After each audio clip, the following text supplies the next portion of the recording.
welcome to the Gelora Bung Karno main stadium in Jakarta in Indonesia as Indonesia face Australia in the second round of games from the AFC World Cup qualifying third round, Group C.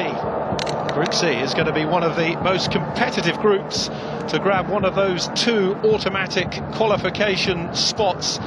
Australia can ill afford to slip up here following the defeat to Bahrain, currently jointly at the top with Japan, but those two teams in action against each other today, which may be something of a fillet for Australia as they look to make up for that stuttering start.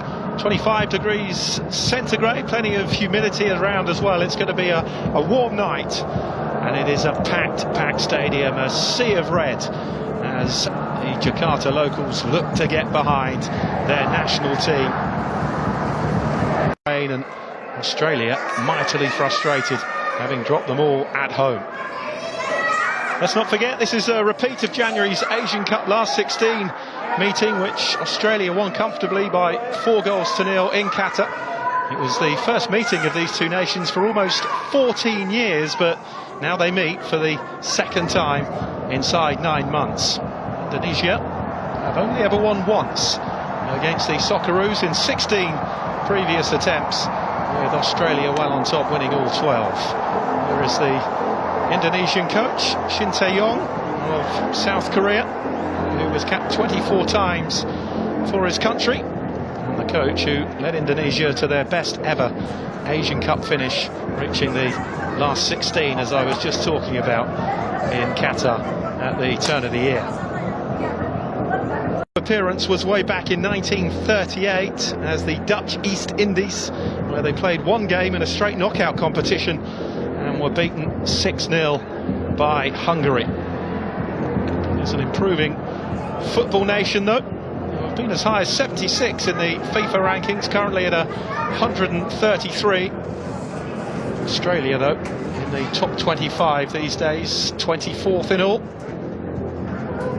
Both teams have come through previous rounds. Indonesia had to beat Brunei, which they did comfortably, 12-0 on aggregate in the first round, then runners-up in their second round group behind Iraq, but 4 clear of Vietnam, so comfortably made it through.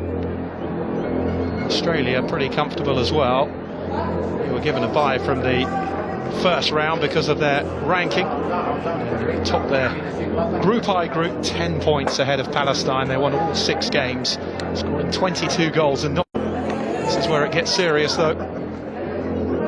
This trip to Indonesia, as difficult as it might prove to be, will be one that Graham Arnold will have earmarked to pick up all 3 points. The talk ahead of the game was how Australia need to improve, having failed to score in their opener against Bahrain. I'd expect to face a low block here, a low block that worked so well for Indonesia. Remember Oratman Goen's goal on 19 minutes, putting them ahead in Jeddah before they conceded in first half stoppage time. The second half was a siege, but Indonesia proved that they were up for it, and it really was a fantastic point. So Australia and Saudi Arabia dropping points in the opening round. Both nations looking to take advantage of the fact that just over 77,000 the capacity here at the Gelora Bung Karno Stadium. Barely a seat to be found. Genuine excitement after that point in Jeddah against Saudi Arabia, the visit of the Socceroos.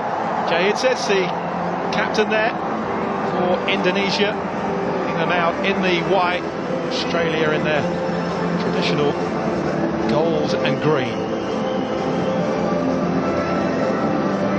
A minute afterwards that they made life difficult for themselves, losing to Bahrain.